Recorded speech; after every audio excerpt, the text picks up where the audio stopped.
বলে যখন মাইয়াকে কবরে রাখা হবে, যখন প্রশ্নের উত্তর দিতে পারবে না, তো বিশ্বনবী বলেছেন জাহান্নামের দরজা খুলে দেওয়া হবে এবং জাহিম জ্বলবে। কোরআনে বলছে তাহলে একমাত্র 2 ফুট মাটির নিচে যদি পৃথিবীর 70 গুণ তেজ আগুনটা জ্বলে, তাহলে মাটিটা চচ্চর করে শুকিয়ে যাবে। শুধু তাই নয়, ওর ওপরে হাঁড়ি দিলে ভাত হয়ে যাবে।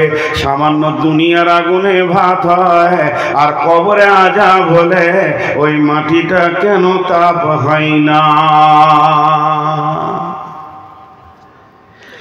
আর শুধু তাই নয়, দ্বিতীয় প্রশ্ন করেছে এখান থেকে আগুন যদি যায় আপনার কিনা 200 কিলোমিটার, তার রাস্তাটা পুড়তে পুড়তে যাবে। আর হাদিসের মধ্যে আছে জাহান্নামের দরজা খুলে দেওয়া হয় আর সেখান থেকে আগুনটা তার কবরে আসে, তাহলে রাস্তাটাও তো জ্বলতে থাকবে। এটা একটা হলো। দ্বিতীয় নম্বর, একই কবরে একটা দুটা লাশ দেওয়া হয় না, কোনো সময় গণকবর হয়। অ্যাক্সিডেন্ট হলে বাস পাল্টি, ট্রাক পাল্টি, আবার কখনো রেল অ্যাক্সিডেন্টে মারা গেছে, গণকবর হচ্ছে। রসুলের জামানায় গণকবর হয়েছে, 54টি লাশ একটা কবরে রাখা আছে। আর আপনার 56টা লাশ একটা কবরে রাখা আছে, 14টা লাশ আর একটা কবরে রাখা আছে। টোটাল উহুদের প্রান্তে 2টি কবরে 70 জন শহীদ শুয়ে আছে। বন্ধুরা আমার, হযরতে জারির, হযরতে হানসালা, হযরতে আমির হামজা ওখানেই শুয়ে রয়েছে। অতএব এটা ভাবতে হবে যে কবরে একজন বাই চান্স আপনার গ্রামে, এই বালুয়া গ্রামে দেখা গেল একটা কবরে একজন আল্লাহওয়ালা নেককারকে শুইয়ে দেওয়া হয়েছে, না জানি হাড় গোড় তার সেরে গেছে, সব শেষ হয়ে গেছে। আবার ওই কবরে একজন বেঈমানকে দেওয়া হলো, তাহলে বেঈমানের আযাব হলে ইমানদারও তো আযাবে পূর্বী। এইখানে তোমার দাদির কবর ডালিম গাছের তলে 30 বছর ভিজায় রেখেছি 2 নয়নের জলে। এতটুকু তারে ঘরে এনেছিল, সোনার মতন মুখ, পুতুলের বিয়ে ভেঙে গেল বলে কেঁদে ভাসাই তবু। এখানে ওখানে ঘুরিয়া ফিরিতে ভেবে হইতাম সারা বাড়ি বড়ি, এত সোনা মোর ছড়াইয়ে দিল কারা। সোনালি উষায় সোনা মুখ তার আমার নয়নে ভরি, সোনালি উষায় সোনা মুখ তার আমার নয়নে ভরি। নাঙ্গল লইয়া খেতে ছুটিতাম গায়ের ওই পথ ধরি, যাইবার কালে ফিরে ফিরে তারে দেখে লইতাম কত।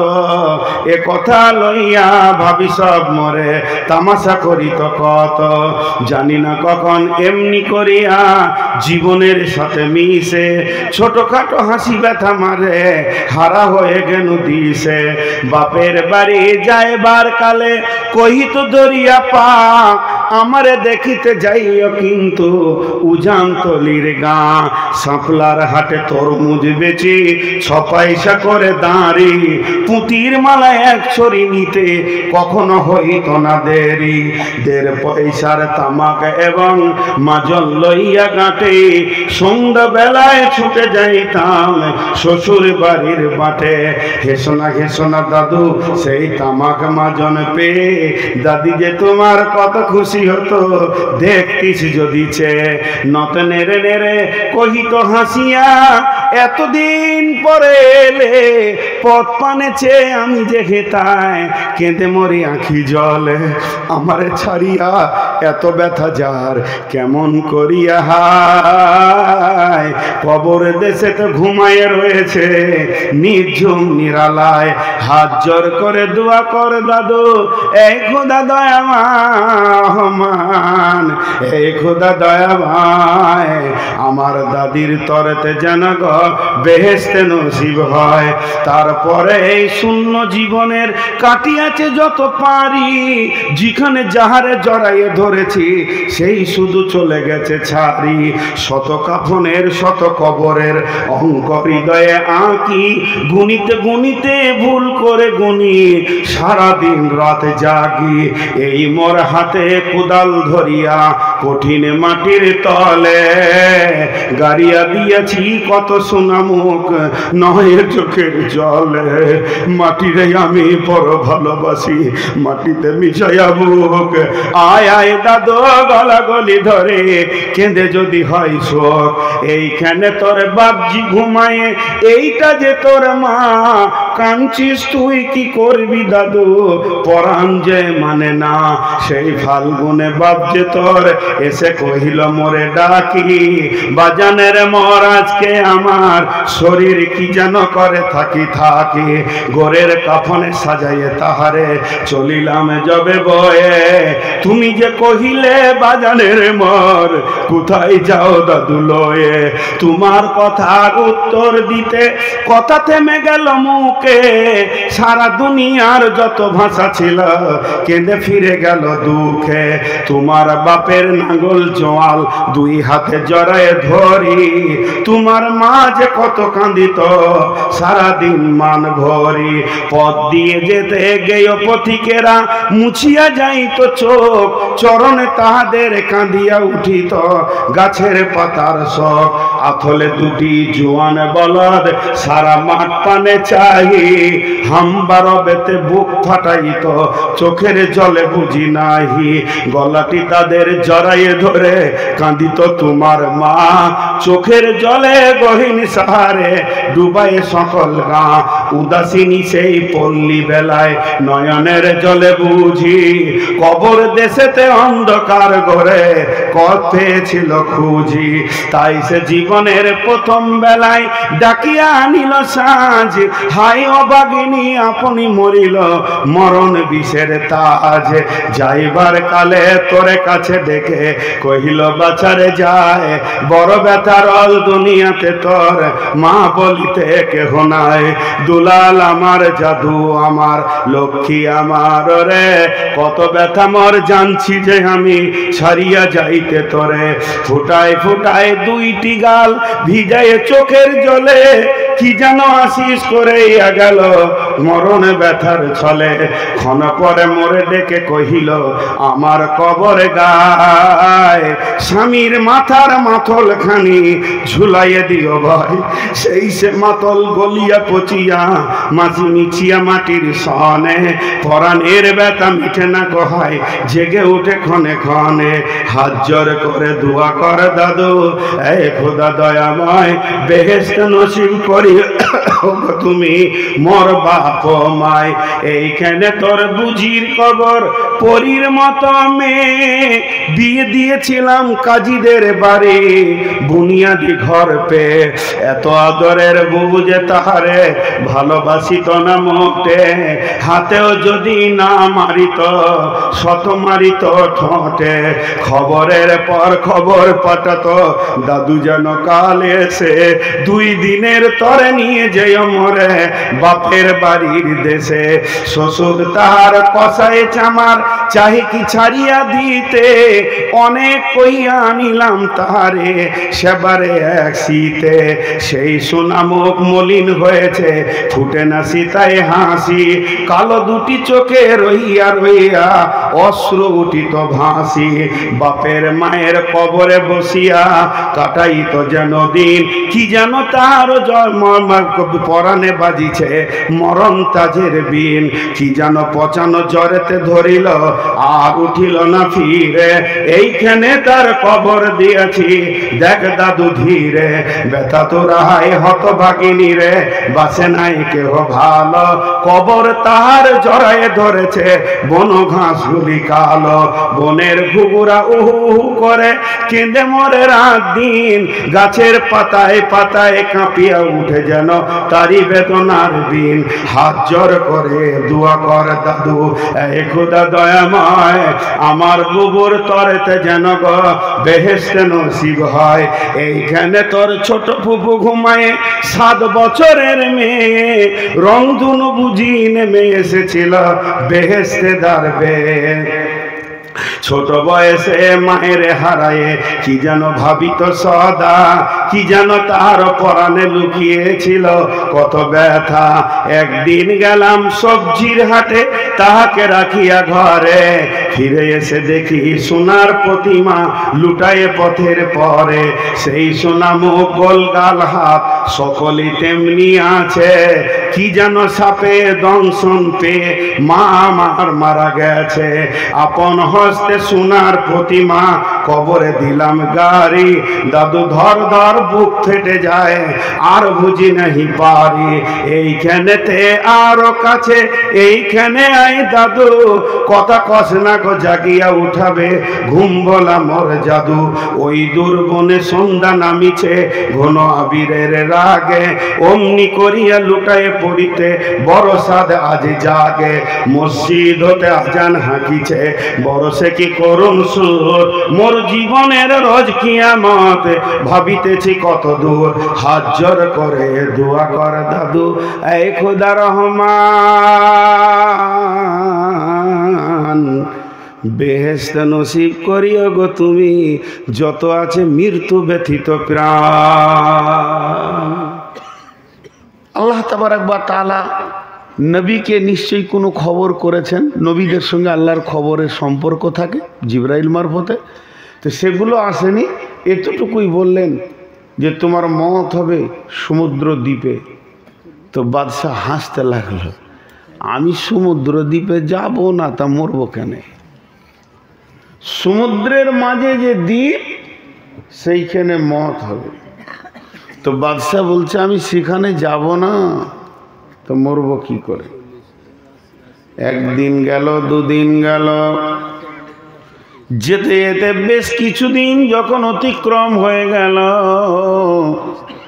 তখন বাদশার গায়ে চর্মরোগ হলো, চুলকানি হলো। চুলকায় যত মেডিসিন আছে, বিশ্বের সমস্ত মেডিসিন ওষুধ দিয়ে চুলকানি থামে না।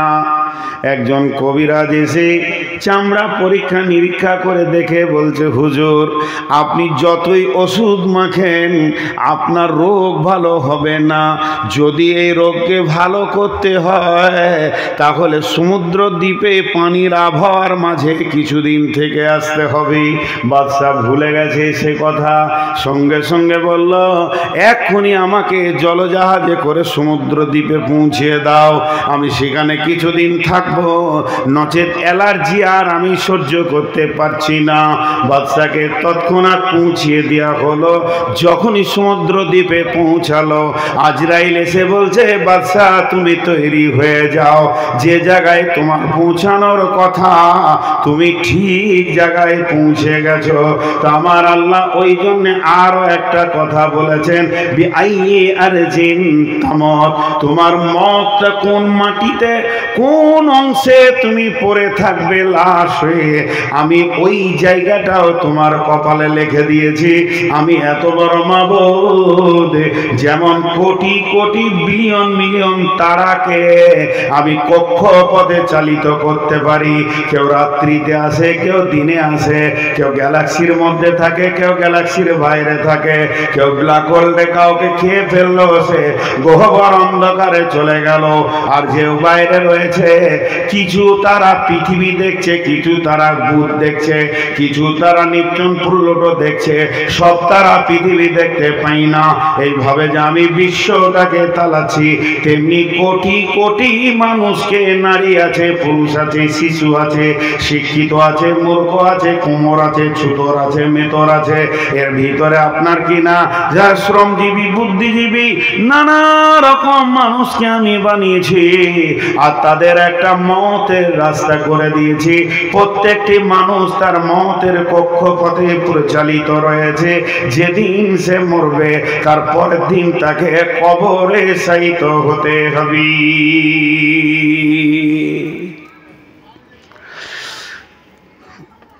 কবরের আরেকটা এটার নাম দুনিয়া। দুনিয়া, এই দুনিয়ার আরেকটা নাম আছে এহ জগৎ। আর মরার পরের জগৎটার নাম পরজগৎ। এহকাল, পরকাল। তো পরকালের তিনটি স্টেজের মধ্যে প্রথম স্টেজ হচ্ছে আলামে বারজাখ। বারজাখ শব্দের অর্থ কি? বারজাখ শব্দের অর্থ হলো অবকাশ, অবকাশ, মহলাত, কিছুদিনের বিরতি। জি, কিছুদিনের বিরতি। যেমন একটা উদাহরণ দিই, ধরেন আমি এই মাদ্রাসায় কাজ করি, সেক্রেটারি সাহেব 25-30 জন শিক্ষককে পাঠিয়ে দিয়েছে, কালেকশন করো এখানে ওখানে, সব চেক জমা হয়ে গেল। দিয়ে উনি ঘোষণা করলেন এখন হিসাব হবে না, হিসাবটা 1 মাস পর হবে, আমি অন্য কাজে ব্যস্ত আছি, কমিটি 1 মাস পর আপনাদের সঙ্গে হিসাবে বসবে। তেমনি যারা মরে কবরে জমা হচ্ছে, আর জমা হওয়ার সঙ্গে সঙ্গে তার যে হিসাব শুরু হচ্ছে তা নয়, সওয়াল জবাব হয়ে যাচ্ছে আকীদার ওপরে, আর ওখানেই রেখে দেওয়া হচ্ছে। লম্বা অবকাশ দেওয়া হচ্ছে কিয়ামত পর্যন্ত, তারপরে হিসাব শুরু হবে। এখন তোমরা এখানে থাকো, যাকে যে হালাতে রাখা হচ্ছে ওই হালাতে থাকো। প্রশ্ন শুরু হয়ে গেল। প্রশ্নটা কি? একদল লোক তারা নিজেদেরকে আহলে কোরআন বলছেন এবং বেঈমানেরা রসুলকে অস্বীকার করছে, কোরআনে বেশ কিছু আয়াতকে অস্বীকার করছে। এই বেঈমানেদের প্রশ্ন হচ্ছে, যেদিন কিয়ামত হবে সেই দিনটা তো হিসাবের দিন, তাহলে হিসাবের আগে আযাব হবে কেন? এর জন্য তাদের মত হচ্ছে কবরে জান্নাতও নাই, সুখও নাই, আর আযাবও নাই, শাস্তিও নাই। এমনি মানুষটা পড়ে থাকবে, হাড়হাড্ডিতে চলে যাবে, সমস্ত মাটিতে মিশে যাবে, আবার তাকে পুনরুত্থান করা হবে। যখন পুনর্জীবিত করা হবে তখন তার সঙ্গে সওয়াল জবাব নিয়ে আল্লাহ বসবেন। যেহেতু কিয়ামতের নাম ইয়াউমুল হিসাব, ওই দিনটা তো হিসাবের দিন নির্ধারিত হয়েছে, অতএব কবরে কোনো আযাব হবে না। ভেজাল মেরে দিলেও কবরে আযাব হবে না। কি প্রশ্ন দেখেন। এবার চলেন একটা হাদিস আপনাদের সামনে নিয়ে আসি কবরে আযাব সম্পর্কে। আল্লাহ কবরের ব্যাপারে বলেছেন, কোরআন বলেছেন কবরে আযাব আছে, হাদিস তো দূরের কথা। তাহলে কোরআন যখন বলছে কবরে আযাব আছে, এবার শুনেন। ওয়ান আয়েশা রাদিয়াল্লাহু তাআলা আনহা আন্না ইয়াহুদিয়াতান দাখালাত আলাইহা ফাযাকারাত আযাবাল কবরি ফাকালাত লাহা আযাবিল্লাহি মিন আযাবিল কবরি ফাসাআলাত আয়েশাতু রাসূলুল্লাহ সাল্লাল্লাহু আলাইহি ওয়াসাল্লাম আনিল আযাবিল কবরি ফাকালা নাআম আযাবাল কবরি হাক্কুন فقالت عائشة فما رأيت رسول الله صلى الله عليه وسلم بعد الصلاة صلاة إلا تعوذ بالله من عذاب القبر। এটা বুখারী মুসলিমের হাদিস। এই হাদিসটাকে এর পেছনে একটা ছোট্ট ঘটনা বলে। ঘটনাটা হলো একজন ইহুদিদের মেয়েটি এসে আম্মা জান আয়েশাকে বলছেন, আয়েশা রে তুমি কিছু আমাকে ভিক্ষা ক্ষুধা দাও, আমি খেতে পাইনি, আমাকে অক্ষুধা লেগেছে, ভোগ লেগেছে। আম্মা জান আয়েশা বাড়ির ভিতরে গেলেন, মাত্র দুটি খেজুর পেলেন গোটা ঘর খুঁজে। খেজুর দুটি এনে ওই যখন ভিখিরির মেয়েটার হাতে দিয়ে দিল, ইহুদি মেয়েটা খেজুরটা পাওয়ার সঙ্গে সঙ্গে দোয়া দিচ্ছেন, আয়েশা রে তোমাকে যেন আল্লাহ কবরের আযাব থেকে মুক্তি দান করেন। আর তখন আয়েশা বলছেন, আমি অবাক হলাম, আযাবিল কবরে হাক্কান, আযাবুল কবর কি সত্য? ফাসাআলতু রাসূলুল্লাহ সাল্লাল্লাহু আলাইহি ওয়াসাল্লাম, আম্মা জান আয়েশা ফাসাআলাত আয়েশা, তো সব প্রশ্ন করলেন কে? ফাসাআলাত আয়েশা, তো আয়েশা বলছেন আমি প্রশ্ন করলাম কাকে? রাসূলুল্লাহ সাল্লাল্লাহু আলাইহি ওয়াসাল্লাম কে? ইয়া রাসূলুল্লাহ আযাবাল কবরে কি কবরে আযাব হবে নাকি? ওয়াকাল রাসূলুল্লাহ সাল্লাল্লাহু আলাইহি ওয়াসাল্লাম আযাবাল কবরে হাক্কুন, কবরের আযাব সত্য, কবরের আযাব সত্য। তখন আম্মা জান আয়েশা বলছেন আমি দেখেছি নবীজিকে ফাসাল্লা সালাতান ইল্লা আতাউযু বিল্লাহিল আযাবিল কবরি, এমন একটা নামাজ নাই যে নামাজের শেষে আল্লাহর নবী কবরের আযাব থেকে মুক্তি চাননি। আমি দেখেছি তিনি ফরজ নামাজ হোক, সুন্নত হোক আর নফল হোক, যে নামাজই করেছে প্রত্যেকটি নামাজের শেষে কবরের আযাব থেকে তিনি মুক্তি চেয়েছেন। তার মানে বিশ্ব নবী যখন কবরের আযাব থেকে মুক্তি চেয়েছেন এবং আল্লাহর নবী নিজের মুখে বলেছেন আযাবাল কবরে হাক্কুন, তাহলে কবরের আযাব আছে এবং কবরের আযাব সত্য। আমরা সবাই একবার মুখ খুলি, আত্তাহিয়াত পড়ি, পড়ার পর কি পড়ি? দরুদ শরীফ। নামাজের শেষে কি পড়ি? দরুদ শরীফ। আল্লাহুম্মা সাল্লি আলাটা শেষ হলে কি পড়ি? আল্লাহুম্মা ইন্নী জালামতু নাফসি। এইটা শেষ হলে কি পড়ি? আল্লাহুম্মা, বলেন আল্লাহুম্মা ইন্নী আউযু বিকা মিন আযাবিল কবরি। দেখেন কবরের আযাব সত্য। বেঈমানরা বলছে কোরআন মানি, কি করে মানলে? আল্লাহ রাব্বুল আলামিন বলছেন কবরের আযাবের ব্যাপারে, আলহাকুমুত তাকাসুর হাত্তা যুরতুমুল মাকাবির কাল্লা সাওফা তা'লামুন সুম্মা কাল্লা সাওফা তা'লামুন কাল্লা লাউ তা'লামুনা ইলমাল ইয়াকিন। যখন কবরের আযাব দেখবি তোদের দৃঢ় বিশ্বাসের জ্ঞান হবে। লাতারাবুন্নাল জাহিন, তোরা জাহিন আযাবটা তখন দেখতে পাবি। সুম্মা লাতারাবুন্নাহা আইনাল ইয়াকিন, তখন চোখে দেখার বিশ্বাসটা ঘটে যাবে। সুম্মা লাতুসআলুন্না ইয়াউমাইদিন আনিন নাঈম, সেই কিয়ামতের দিন তোদেরকে প্রত্যেকটি নিয়ামতের প্রশ্ন করা হবে। কবরের আযাব হবে, জি কবরের আযাব হবেই। কবরের আযাব থেকে মুক্তি কারো নাই। কিন্তু একটা প্রশ্ন থেকে গিয়েছে, আপনাদের মনে আছে কি না? আমার মনে আছে, কবরে যদি আযাবই হবে তো কিয়ামতের মাঠে হিসাব হবে কেন? হিসাবের আগে কার আযাব হয় বলছি, এর উত্তর দিব আপনাদেরকে।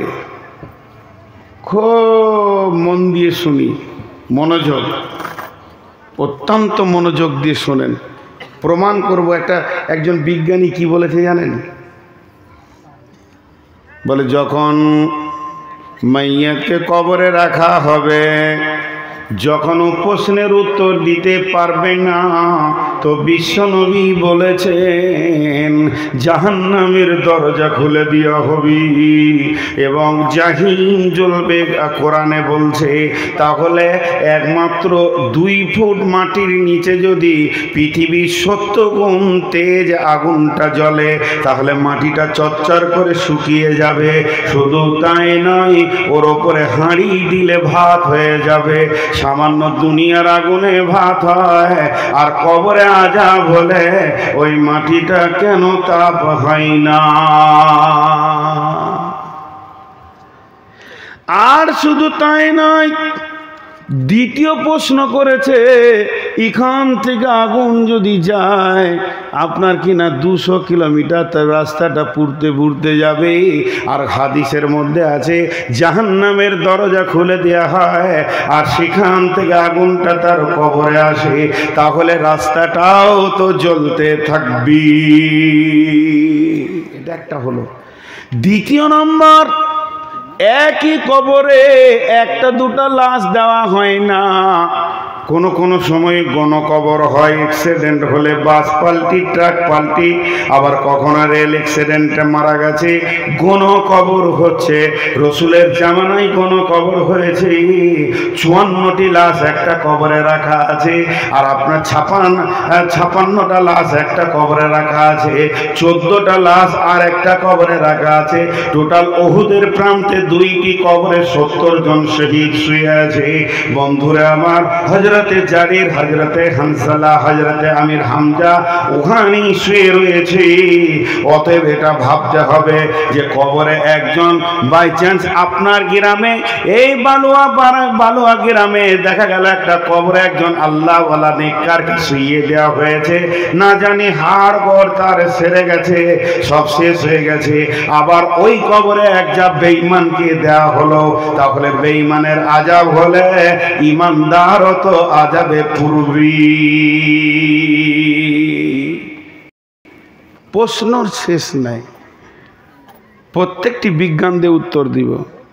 বিজ্ঞানকে বিজ্ঞানরাই খেয়েছে। মাছে মাছ খায় না, বোয়াল মাছে পুঁটি মাছকে খেলে।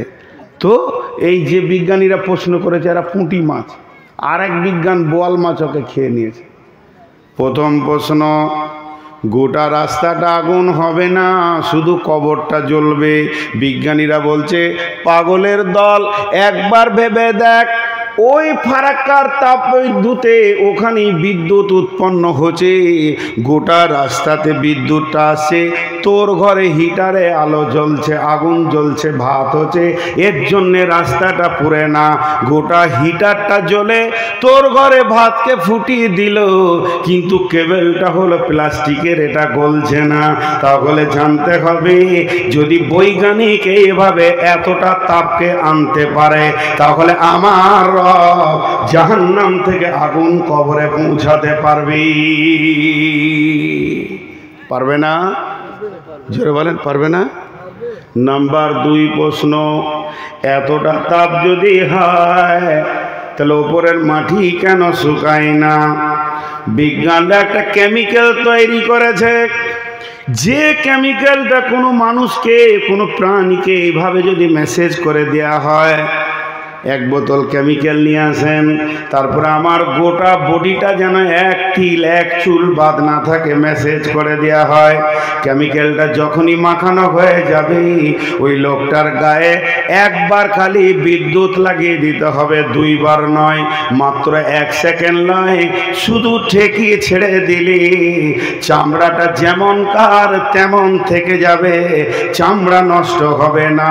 আর ভিতরের বডিটা ওই সেকেন্ডের ভিতরে ছাই হয়ে একদম গুঁড়ো হয়ে যাবে। তাহলে একটা মানুষ যদি কেমিক্যাল দিয়ে ভিতরকে পুড়িয়ে ছাই করে দিয়ে দেখাতে পারে আর ওপরটা ঠিক আছে, তো আমার রব কবরকে কাঁচা রেখে মুর্দাকে আযাব দিতে পারবি? পারবে না? জোরে বলে না? এবার বলেন, নেককার বদকার একই ভিতরে শুয়ে আছে, তাহলে আযাব হলে তো আর একজনের হবে? বলে জি না, একটা লেপের ভিতরে 2 ভয়, দুই ভাই শুয়ে আছে, স্বামী স্ত্রী দুই আছে একই কম্বলের ভিতরে, দুইজনে আরাম করছে। গভীর রাত্রিতে একজনকে বাগে তারছে, ঘুমিয়ে স্বপ্ন দেখছে, সে পেরেশান হয়ে ধরছে, পারছে না, একদিকে বাঘ একদিকে সাপ। আর একজন স্বপ্ন দেখছে সে ন্যাংড়া আম খেছে, ন্যাংড়াটা ভালো লাগছে না, ফজলি খেছে, বাগানে ঘুরছে। একই ল্যাপের ভিতরে স্বপ্ন যদি দুই রকম হয়, একজন পেরেশান আর একজন আনন্দর উৎফুল্লে ঘুরছে, আমার রব একই কবরে 100 জনকেও দিলে যাকে আযাব দিবার তাকে দিতে পারবে, আর যাকে আনন্দ দেওয়ার তাকে দিতে পারবে। তাই আমার আল্লাহ বলতেন সুম্মা আমাতাহু ফাআকবারা, তোদেরকে যে আমি গতিশীল করে রেখেছি কবরের দিকে, সারা বিশ্ব এসে এটাকে আটকিয়ে দিতে পারবে না। আমি যে ডেট তারিখ করেছি ওই ডেট এবং তারিখে তোদেরকে কবরে শোয়াবো। আমরা কবর থেকে গাফিল হয়ে আছি। আফালা ইয়ালামু ইযা বুসিরা ফিল কবর, তোমরা কি জানো কবরের ভিতরে কি আছে? পুনরুত্থানের দিনে কবর থেকে কি তোলা হবে? জান্নাতি না জাহান্নামী, নারী না পুরুষ? কোরআন বলছে সুম্মা নুফিকা ফীহি উখরা ফাইদা হুম কিয়ামুন ইয়ানজুরুন। যখন দ্বিতীয় সুর ফোঁকা হবে তখন লোক দল দল কবর থেকে একদম পোকার মতো বিড়বিড় করে উঠবি। ওরা বলছে তোর হুঁশ নাই বলে এখনো বকছিস। চললো ঘর যেছে আর বলছে তুই থাক আর কমিটির লোকটি থাকুক। রাগ করেন না ভাই, যারা চলে যেতেন ওইদিকে পেছন দিকে দুটো গামছা চাদর দিয়ে দেন, যে যে চকেই ধরেন, তাহলে আর কেউ যাবে না। রাত অনেক হয়েছে, মানুষ এখন দুর্বল হয়ে গেছে, অসুস্থ হয়ে গেছে, সুগারের রুগী বেশি। জি ভাই,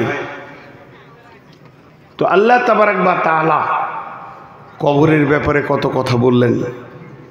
এবার চলেন নবীজি কি বলছেন।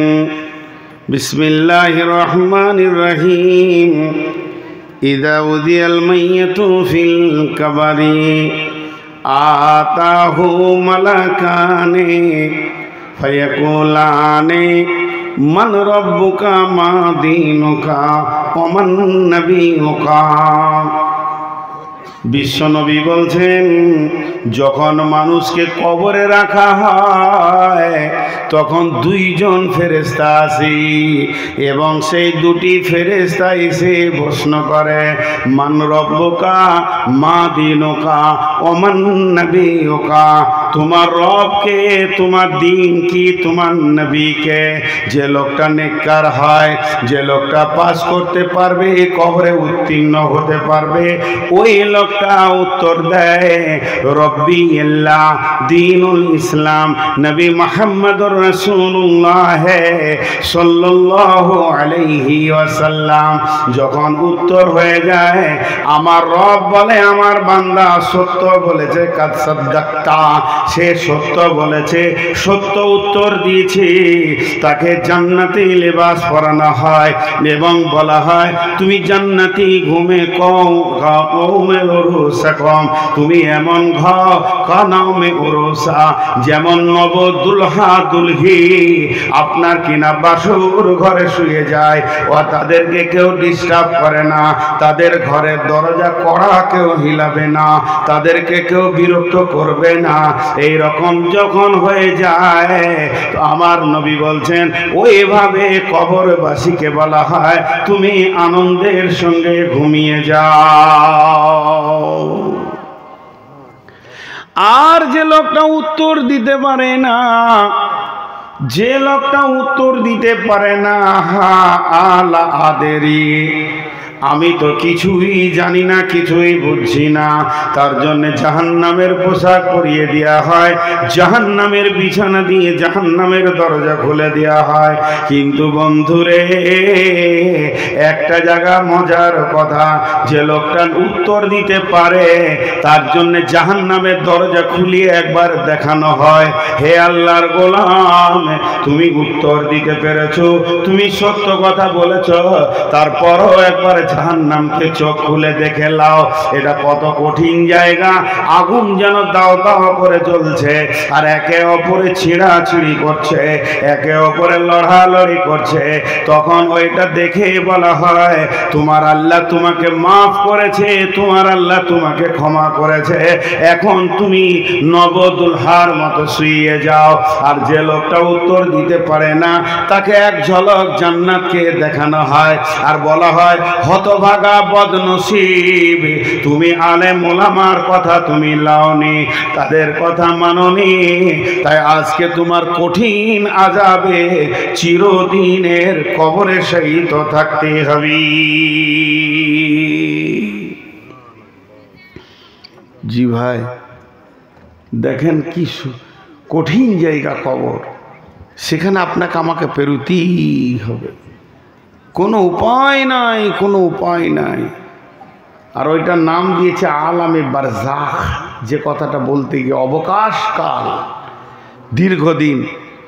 এখন আপনার আমার প্রশ্ন হবে যে মুসলমানদের কবর দেয়, বাকি কেউ সমাধি দেয়, কেউ আবার বসিয়ে সোজা করে মাটি দেয়, কেউ পুঁতে দেয়, কেউ পুড়িয়ে দেয়, কেউ নদীতে ভাসিয়ে দেয়, হাঙ্গরে খেয়ে নেয়, মাছে ফাছে কেটে হয়, কুমিরে খেয়ে নেয়, বিভিন্ন রকম, কাউকে মার্ডার করে দেয়া হলো, কাউকে পুঁতে দেয়া হলো, বিভিন্ন রকম।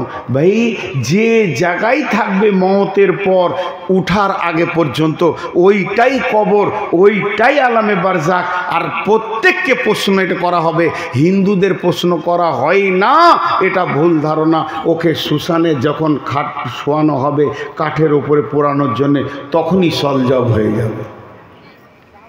এই তিনটে সওয়াল জবাব থেকে কোনো মানুষ রেহাই পাবে না, মানুষ এবং জিন রেহাই পাবে না। সকলকে প্রশ্ন করা হবে, তাতে সে মুসলিম হোক চাই নন মুসলিম হোক, তাতে সে মুসলিম হোক চাই নন মুসলিম হোক। কবর এমন একটি জায়গা, আলামে বারজাখ এমন একটি জায়গা। চলেন প্রশ্নের দিকে এগিয়ে যায়। প্রশ্নটা হলো, হিসাব হবে কিয়ামতের দিন, আযাব হবে আগে কেন? ছোট্ট একটি উদাহরণ দিলে আপনারা বুঝে নেবেন জি কবরের আযাব সত্য। আল্লাহ তাবারাক ওয়া তাআলা বলছেন, কবর থেকে কেমন করে তোমরা ভুলে রয়েছো? পৃথিবীর প্রাচুর্য, ছেলে মেয়ে, তোমার ভালোবাসা, প্রেম প্রীতি মহব্বত, মালের প্রাচুর্য, কবর থেকে তোমাকে গাফেল করে দিয়েছি। এখন একটা উদাহরণ দিই। ওই যে আমি বললাম 25টা শিক্ষক 25 দিকে কালেকশন করতে চলে গেছে, আর সেক্রেটারি কমিটি বলল যে ভাই 1.5 মাস পর হিসাব সবারই কাছে নেওয়া হবে একদিন, এখন আপনারা নিজের নিজের কাজে যান। তাহলে কি হয়েছে? এরই ভিতরে দেখা গেল কোনো শিক্ষকের কোনো বড় বিপদ হয়েছে, সে কালেকশন করেছে 65,000 টাকা, কিন্তু খরচা করে দিয়েছে 50,000 টাকা।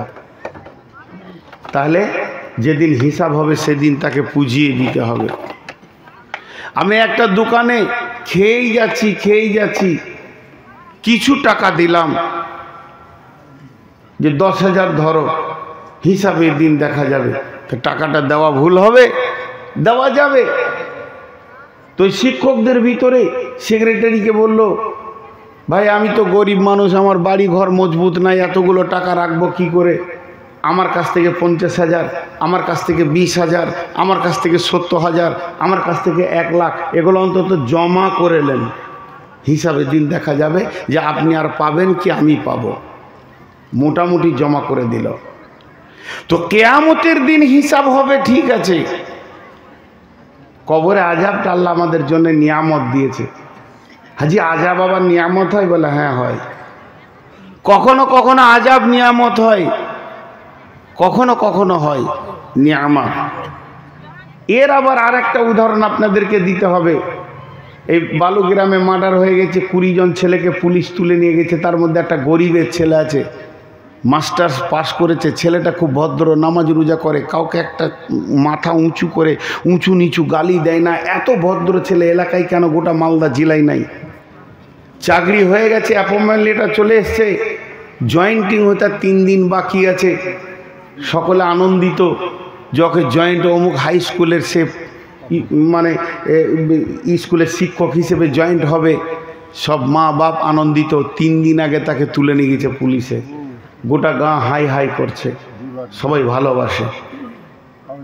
এমপিকে ডেকে পাঠালো ফোনে, দিয়ে বলছে স্যার আমাদের গাঁয়ে রফিকুলকে পুলিশে নিয়ে গেছে, ভালো ছেলেটা। এমপি বলছে সত্যি ভালো? বলে হ্যাঁ ভালো।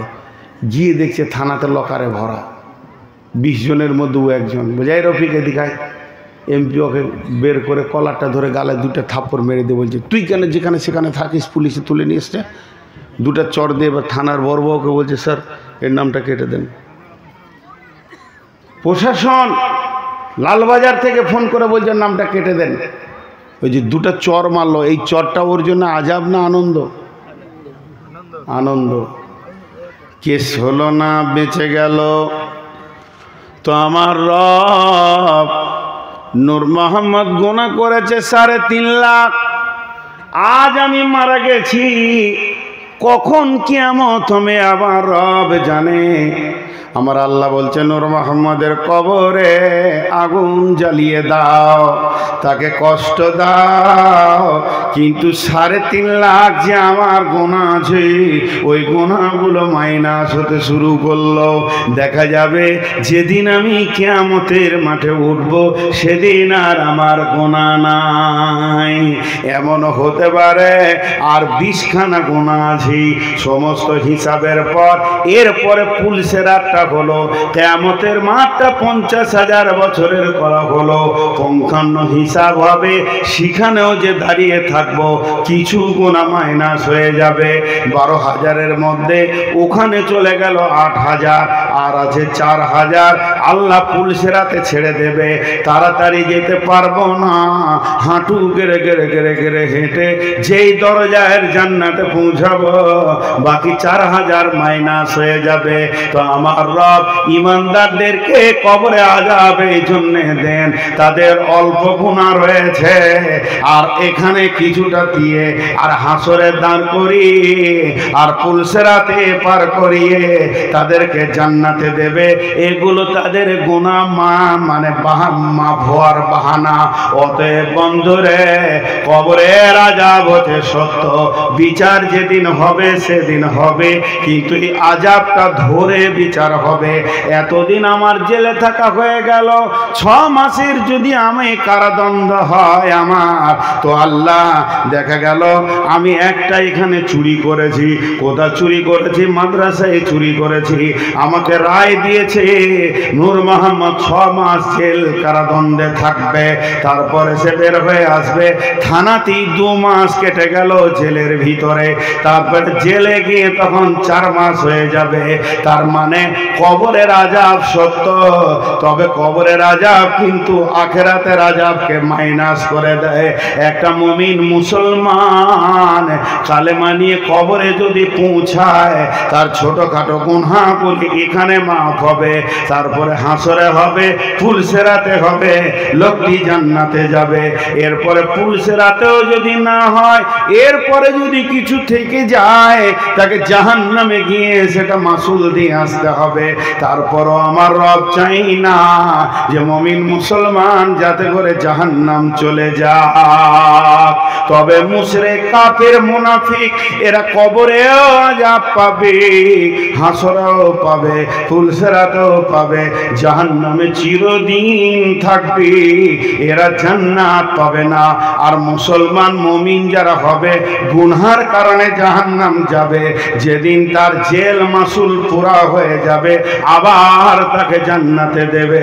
বন্ধুরা আবার বিশ্বনবী বলছেন, হানিয়াল্লাকা উমার, উমার এখানে এসো, তোমাকে একটা সুসংবাদ দিই। হযরত উমারকে সুসংবাদ দিলেন, একবার দুবার তিনবার সুসংবাদ দিলেন। বললে যে আমার উম্মতের ভিতরে বিনা হিসাবে ৭০,০০০ জান্নাতে যাবে, আল্লাহ তাদেরকে ওই জাহান্নাম থেকে বের করে জান্নাতে দেবেন। এরপরে বলছেন উমার, ইয়া রাসূলুল্লাহ, সুসংবাদ কিন্তু দুঃসংবাদ আছে। বলে কেন দুঃসংবাদ কেন রে উমার? বলে আপনার উম্মতের সংখ্যা বেশি, ৭০,০০০-এর সংখ্যার তুলনায় কম হয়ে যাচ্ছে। হযরত নবীজি বললেন, উমার রে, প্রত্যেকটি সঙ্গে আল্লাহ আবার ১,০০০ করে দেবেন। বলে এতেও কম হয়ে যাচ্ছে। তখন বললেন, উমার রে, এরপরে যেটা শেষ অঙ্ক দাঁড়াচ্ছে, প্রত্যেকটি সঙ্গে ১০,০০০ করে দেবে। হযরত উমার বলছেন, ইয়া রাসূলুল্লাহ, এটাও মনে হচ্ছে কম হয়ে যাচ্ছে। তখন বিশ্বনবী বললেন, উমার রে, আমার আল্লাহ ৩ বার তার পবিত্র হাত দুটি জাহান্নামের ভিতরে ভরবেন, আর এইভাবে ২ হাতে করে ৩ মুষ্টি তুলে নিয়ে আসবেন, আর হাজে কাউসারে তাদেরকে গোসল করিয়ে জান্নাতে তাদেরকে পৌঁছে দেবেন। তখন উমার ডুকরে কেঁদে উঠে বলছেন, ইয়া রাসূলুল্লাহ, আপনি দোয়া করেন আমি উমার যেন আল্লাহর হাতের মুষ্টিতে চলে আসতে পারি। আর আল্লাহর নবী বললেন, যখন আল্লাহ ৩ মুষ্টি নিয়ে আসবে জাহান্নাম থেকে বের করে, তখন যার দিলে ক্ষুদ্রতম কালেমা আছে, আল্লাহকে বিশ্বাস করেছে, রসুলকে বিশ্বাস করেছে, ওই লোকটা আর জাহান্নামে থাকবে না, সে জান্নাতে চলে আসবে।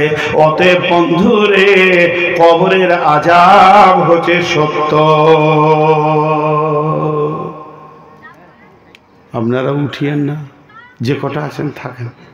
বেশ কিছু চলে গেল, ওরা বলছে আর রাত জাগতে পারবো না। স্বাভাবিক, অনেকে অসুস্থ। আর এখন যত দিন গেছে মানুষ তত দুর্বল হচ্ছে, আয়ুও কমছে। জি, দুর্বল হচ্ছে, আয়ু কমছে। এখন সুগার সবারই, খালি মেপে দেখেনি তাই।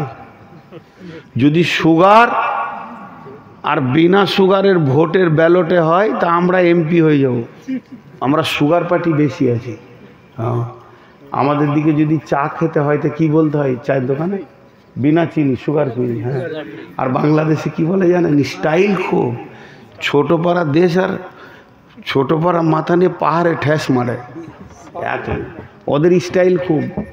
আমি একটা ছেলেকে বলছি সিরাজগঞ্জে, ডায়াবেটিস আছে রে বাবা, আর সুগার চট করে বুঝতে পারে না, ডায়াবেটিস আছে রে বাবা, তো চিনি যেন না দেয়। তো বাবুর্চিকে বলছে, স্টার হোটেল, বড় হোটেল, তো বাবুর্চিকে বলছে মাইনাস চা। প্লাস চা মানে চিনি, আর মাইনাস চা মানে বিনা চিনি। কি ক্যাপাসিটি! সোজা করে হাঁটতে পারে না, বলছে মণিপুরে ড্যান্স দেবো। তো এর নাম হচ্ছে কবর। আমরা কবর, হযরত ওসমান গনি যখন কবরের পাশে যেতেন, হাদিসটা ওটাও রয়েছে, পড়েছি হাদিসটা, ঝরঝর করে কাঁদতেন, তো দাড়ি দিয়ে তার টস টস করে আঁসু পড়তো, চোখের পানিতে কাঁদতেন। হযরত ওসমান গনিকে প্রশ্ন করা হলো, আমিরুল মুমিনিন, খলিফাতুল মুসলিমিন, আপনি জাহান্নামের কথা শুনে যত না কাঁদেন, পুলসেরাতের কথা শুনে যত না কাঁদেন, কিয়ামতের কথা শুনে যত না কাঁদেন, কবরের কথা শুনে এত বেশি কেন কাঁদেন? হযরত আমিরুল মুমিনিন, খলিফাতুল মুসলিমিন হযরত ওসমান গনি উত্তর দিলেন, আল্লাহর নবী বলেছেন কবর হলো আপনার কিনা আখিরাতের প্রথম মঞ্জিল। কবর এমন একটা গেট, এখানে চেকআপ চলবে। এই কবরে যে বেঁচে যাবে সে সব জায়গায় বেঁচে যাবে, আর কবরে যদি ধরা খেয়ে যায় আর কোনো জায়গায় সে পাস করবে না। এর জন্য আমি যখন কবরের কথা শুনি তখন অঝোর নয়নে কাঁদি। জি, জীবিতদেরকে নিয়ে সমস্যা, জীবিতদেরকে নিয়ে সমস্যা। কবর। জি ভাই, দেখেন কেউ আজকে আমেরিকাতে লোক আছে, কুয়েতে লোক আছে, ফোন দিয়ে খবর নেওয়া যাবে। হ্যালো, কেমন আছো বাবা, কেমন আছো ভাই? কিন্তু মাটির ওই কবর গৃহে শোয়ায়ে দিলাম যারে,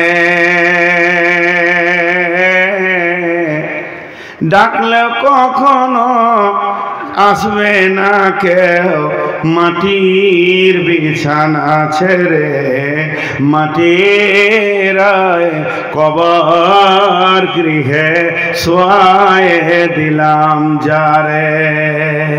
নবী রাসূল সাহাবা ইমাম আল্লাহর ওলি যত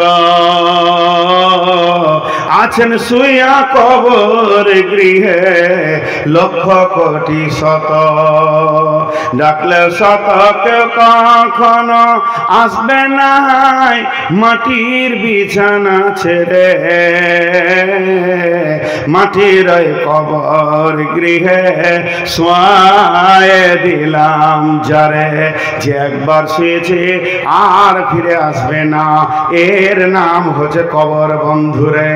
অতএব দেখেন, যখনই আপনি কবরস্থানে যাবেন, আল্লাহর নবী বলছেন যাও, যদি বেড়াতে মন যায় আমরা সিঙ্গাপুর যাই, বেড়াতে মন গেলে দুবাই যাই, বেড়াতে মন গেলে আমরা চলে যাই দার্জিলিং, গ্যাংটক, হাজার হাজার টাকা খরচা করি উড়িষ্যা যাই, আমরা সমুদ্র সৈকত দেখতে যাই, বিভিন্ন জায়গায় ঘুরি। টাকা যদি হয় চলে যান মানিস্তাতা ইলাইহি সাবিলা, হজ উমরাতে বের হয়ে চলে যান, সেখানে আল্লাহর ঘর ঘুরে আসেন। আর টাকা যদি না থাকে তাহলে একটা কাজ করেন, এই আমলটা আমি আপনাদেরকে দিছি, গভীর রাত্রিতে উঠে একবার গোরস্থানে বাপের কবরের পাশে দাঁড়িয়ে দেখবেন কেমন হৃদয়টা হবে। আমি নিজে কখনো কখনো বিকালে বেড়াতে যদি যায়, কবরস্থানের দিকে ঘুরে ঘুরে বেড়ায়, আর মানুষের মতো বিন বিন বিন বিন করে আমার মন বলে এরা কোন আশায় এখানে শুয়ে আছে, আর কে মহব্বত করে এদেরকে ধরে রেখেছে, পৃথিবী এদেরকে বিয়োগ করে রেখেছে, কেন এবার কি আশাতে শুয়ে আছে। বন্ধুরে, কবর দেখলে আলাদা জ্ঞান হবে। আর কবরস্থানে গিয়ে আপনি আমি বলবো আসসালামু আলাইকুম ইয়া আহলাল কবরে ইয়াগফিরুল্লাহু লানা ওয়া লাকুম ওয়া আনতুম সালাফুনা ওয়া নাহনু বিল আসরি। হাই রোড, কেউ চলে যাবেন না, খুব মজবুত কথা কটা বলি, 5 মিনিট থাকেন। একটা হাই রোড, হাই রোডের ধারে বিরাট বড় গোরস্থান, আর গোরস্থানে একটা বিরাট গেট আমাদের বীরভূম জেলায়। তা আল্লাহ কার ব্রেন দিয়েছে, কি সুন্দর লিখেছে, হে পথিক, 3 লাইনের কথা লিখেছে, হে পথিক কিছুক্ষণ থেমে যাও, আমাদের জন্যে দোয়া করে যাও। হে পথিক আজ তোমরা যেখানে, গতকাল আমি ছিলাম সেখানে। হে পথিক আজ আমি যেখানে, আগামীকাল তুমি হবে সেখানে। তাই নবী বলছে গোরস্থানে গিয়ে বলো আসসালামু আলাইকুম, এটা হলো দোয়া। ইয়া আহলাল কবরি ইয়াগফিরুল্লাহু লানা ওয়া লাকুম, দোয়া শেষ হয়ে গেল। হে কবরবাসী, তোমাদের উপরে আল্লাহ রহমত বর্ষণ হোক, আল্লাহ তোমাদেরকেও মাফ করুন, আমাদেরকেও মাফ করুন। আর শেষকালে কবরে যাব এই স্মরণটা আনার জন্য বলছেন আল্লাহর নবী তুমি বলো ওয়ান্তুম সালাফুনা ওয়া নাহনু বিল আসরি, তোমরা আগে এসেছো আমরা পরে আসব, গন্তব্য একটাই, ঠিকানা একটাই। তোমাদের আগের গাড়িতে রিজার্ভেশন ছিল, আমার পরের গাড়িতে রিজার্ভেশন আছে, আমি তোমাদের পেছনে পেছনে আসছি।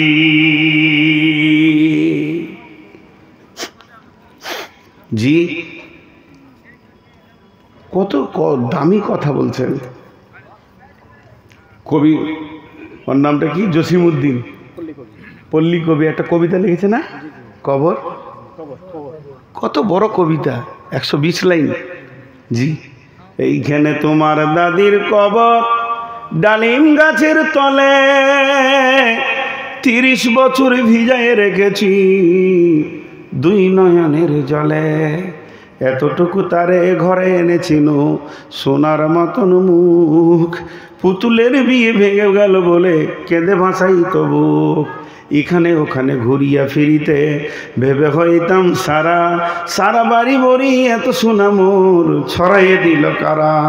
সোনালি ওসাই সোনা মুখ তার আমার নয়নে ভরি, সোনালি ওসাই সোনা মুখ তার আমার নয়নে ভরি। নাঙ্গল লইয়া খেতে ছুটিতাম গায়ের ওই পথ ধরি, যাইবার কালে ফিরে ফিরে তারে দেখে লইতাম কত। এ কথা লইয়া ভাবি সব মরে তামাশা করি তো কত। জানি না কখন এমনি করিয়া জীবনের সাথে মিশে ছোটখাটো হাসি ব্যথা মারে হারা হয়ে গেল দিশে। বাপের বাড়ি যাইবার কালে কহিত দরিয়া পা, আমারে দেখিতে যাইও কিন্তু উজানতলির গা। সাপলার হাটে তরমুজ বেচি 6 পয়সা করে দাঁড়ি, পুঁতির মালা 1 ছড়ি নিতে কখনো হইত না দেরি। 1.5 পয়সার তামাক এবং মাজল লইয়া গাঁটে সন্ধ্যা বেলায় ছুটে যাইতাম শ্বশুর বাড়ির বাটে। হেসোনা হেসোনা দাদু সেই তামাক মাজন পেয়ে, দাদি যে তোমার কত খুশি হতো দেখতিস যদি চেয়ে। নত নেড়ে নেড়ে কহিত হাসিয়া, এতদিন পরে এলে পথ পানে চেয়ে আমি যে হেতায় কেঁদে মরি আঁখি জলে। আমারে ছাড়িয়া এত ব্যথা যার কেমন করিয়া হায়, কবর দেশে তো ঘুমাইয়ে রয়েছে নির্ঝুম নিরালায়। হাত জোর করে দোয়া কর দাদু, এই খোদা দয়াবান, এই খোদা দয়াবান, আমার দাদির তরেতে যেন গো বেহেশতে নসিব হয়। তারপরে এই শূন্য জীবনের কাটিয়াছে যত পারি, যেখানে যাহারে জড়াইয়ে ধরেছি সেই শুধু চলে গেছে ছাড়ি। শত কাফনের শত কবরের অঙ্ক হৃদয়ে আঁকি, গুনিতে গুনিতে ভুল করে গুনি সারাদিন রাত জাগি। এই মোর হাতে কোদাল ধরিয়া কঠিন মাটির তলে গাড়িয়া দিয়েছি কত সোনা মুখ নয় চোখের জলে। মাটিরে আমি বড় ভালোবাসি, মাটিতে মিশাইয়া বুক। আয় আয় দাদু গলা গলি ধরে কেঁদে যদি হয় শোক। এইখানে তোর বাপজি ঘুমায়ে, এইটা যে তোর মা, কাঁদছিস তুই কি করবি দাদু পরাণ যে মানে না। সেই ফাল্গুনে বাপ যে তোর এসে কহিল মোরে ডাকি, বাজানের মর আজকে আমার শরীর কি যেন করে থাকি থাকি। গোরের কাফনে সাজাইয়ে তাহারে চলিলাম যবে বয়ে, তুমি যে কহিলে বাজানের মর কোথায় যাও দাদু লয়ে।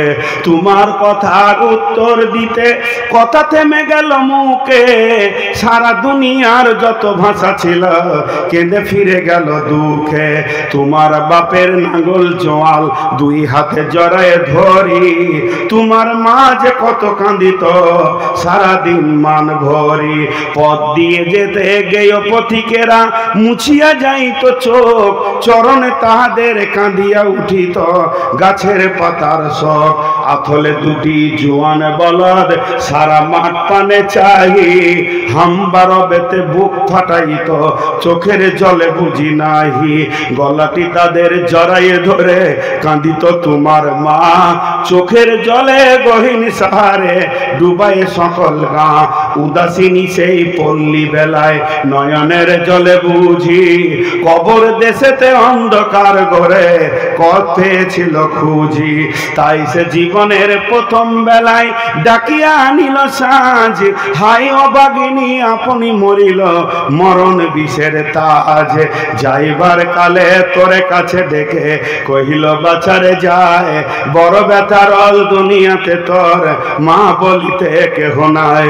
দুলাল আমার জাদু আমার লক্ষ্মী আমার রে, কত ব্যথা মর জানছি যে আমি ছাড়িয়া যাইতে তোরে।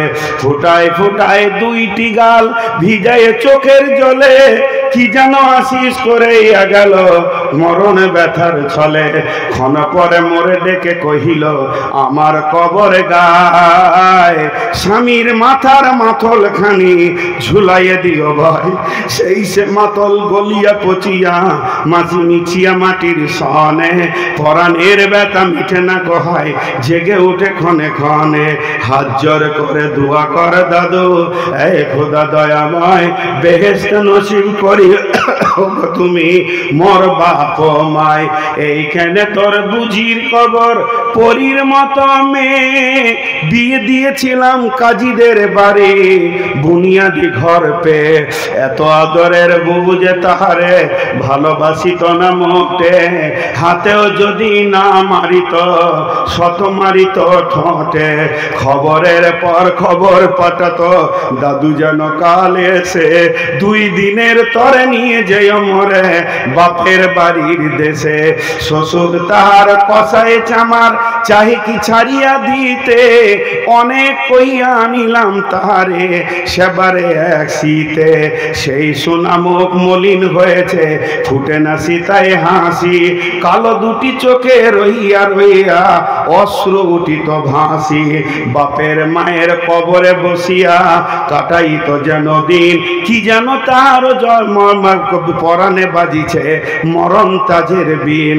কি যেন পচানো জ্বরেতে ধরিল আর উঠিল না ফিরে, এইখানে তার কবর দিয়েছি দেখ দাদু ধীরে। ব্যথা তো রাহাই হতভাগিনী রে, বাসে নাই কেহ ভালো, কবর তাহার জড়ায় ধরেছে বন ঘাসগুলি কালো। বনের ঘুঘুরা উহু উহু করে কেঁদে মরে রাত দিন, গাছের পাতায় পাতায় কাঁপিয়া উঠে যেন তারি বেদনার দিন। হাত জোর করে দোয়া কর দাদু, এ খোদা দয়াময় আমার বুবুর তরেতে যেন গো বেহেশতে নসিব হয়। এইখানে তোর ছোট ফুফু ঘুমায় 7 বছরের মেয়ে, রংধনু বুঝি নেমে এসেছিল বেহেশতে দাঁড়বে। ছোট বয়সে মায়ের হারায়ে কি যেন ভাবিত সদা, কি যেন তার পরাণে লুকিয়েছিল কত ব্যথা। একদিন গেলাম সবজির হাটে তাহাকে রাখিয়া ঘরে, ফিরে এসে দেখি সোনার প্রতিমা লুটায়ে পথের পরে। সেই সোনা মুখ গোল গাল হাত সকলই তেমনি আছে, কি যেন সাপে দংশন পেয়ে মা আমার মারা গেছে। আপন হস্তে সোনার প্রতিমা কবরে দিলাম গাড়ি, দাদু ধর ধর বুক ফেটে যায় আর বুঝি নাহি পারি। এইখানেতে আরো কাছে এইখানে আই দাদু, কথা কস না গো জাগিয়া উঠাবে ঘুম বলা মোর জাদু। ওই দুর্বনে সন্ধ্যা নামিছে ঘন আবিরের রাগে, অমনি করিয়া লুটায়ে পড়িতে বড় সাদ আজ জাগে। মসজিদ হতে আজান হাঁকিছে বড় সে কি করুণ সুর, মোর জীবনের রোজ কিয়ামত ভাবিতেছি কত দূর। হাত জোর করে দোয়া কর দাদু, এ খোদা রহমান বেহেশত নসিব করিও গো তুমি, যত আছে মৃত্যু ব্যথিত প্রাণ। কবি জসিমউদ্দিন অনেকগুলি লাইন ছাড়া গেছে। কবি জসিমউদ্দিন কবর নিয়ে বলতে চাইছে, একটা বংশকে আমার শরীরে যদি উই পোকা দিয়ে দেন, যখন কবর আমি চলে যাব আপনি চলে যাবেন, পোকাতে মাংসগুলো খেতে খেতে খেতে খেতে খেতে খেতে খেতে খেতে একদিন শেষ করে মাটিতে পরিণত করে দেবে। তো বিশ্ব মানব কুল যেটা রয়েছে এটাকে কবর একটা একটা একটা একটা একটা করে শেষ করে নিয়ে চলে যাচ্ছে। এর জন্য কবি তো বলছে যে কবর যেন ফ্যামিলিকে জিরো করে দিল। অতএব বন্ধুরে কবর একটা কঠিন জায়গা।